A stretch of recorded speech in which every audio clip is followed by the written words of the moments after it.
This is Jerry Garner, your neighborhood realtor, here again to talk a little bit about how to buy and sell a residential property. The last several weeks we've been talking about the buying process, and today I'd kind of like to sum that up, just kind of run through the various steps of the process so that next week we can move on to something else. The first thing will be from the very first contact, I'll schedule a meeting where you and I will sit down in our office and we'll kind of run through the entire process.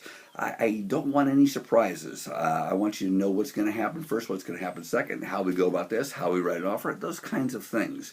So we'll do that. We'll do a needs analysis. We'll figure out what you really want in a home, what your heart's desires are, and how that versus your budget. If we haven't gotten a pre-qualification from a bank, we'll get that arranged.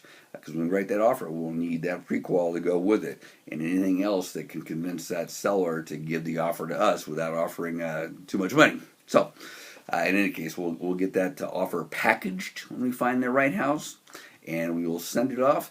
We'll either get that offer accepted or one down the road we'll get one accepted. And once we get an offer accepted, we'll go into escrow.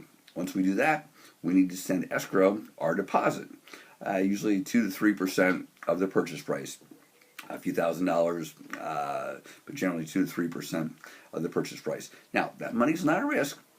We have 17 days under normal contract to check the house out. We can do a termite inspection. We can do a home inspection where they go through where an expert goes through the house from top to bottom, checks the electric, the plumbing, the roof, those kinds of things, and gives us a report right while we're there.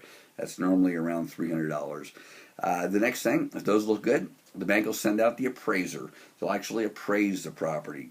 Now, if the appraisal comes out less than our offered price, we can back out, or we can renegotiate the price. But the appraisal must come out less than the offered price, or the bank won't finance all of it. So in this market, we can normally work that out. Normally not a problem. At the 17th day, if assuming we're satisfied with the inspections and the appraisal came out, those types of things, we will sign a removal of contingency form. Now, once we sign that form and send it off, and then we back out, we will lose our deposit. If we have not signed that form and 17 days come and go, the seller can back out. They can and will if they have other offers. And very honestly, 17 days is normally enough time to check out a house to be sure we want it. So let's assume that we remove our contingencies in 17 days.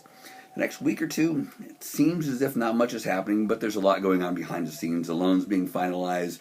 A lot of things are happening.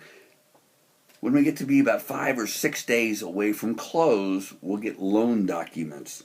Now, in the loan documents, it's a very important set of paperwork, and you'll be signing it with a notary.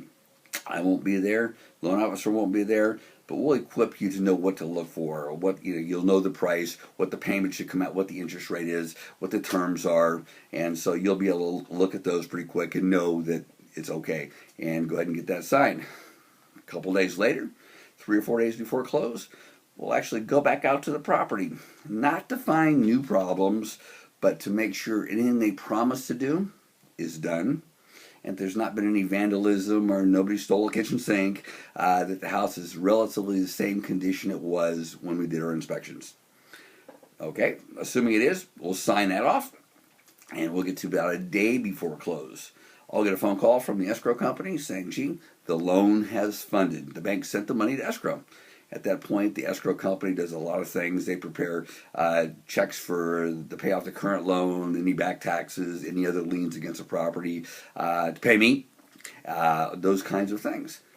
The following day, usually around 2, 3 o'clock, I'll get a call from the title rep, and he will tell me, gee, it has recorded. That means he's picked up the paperwork, he's taken it down to the county recorder and recorded the property in your name.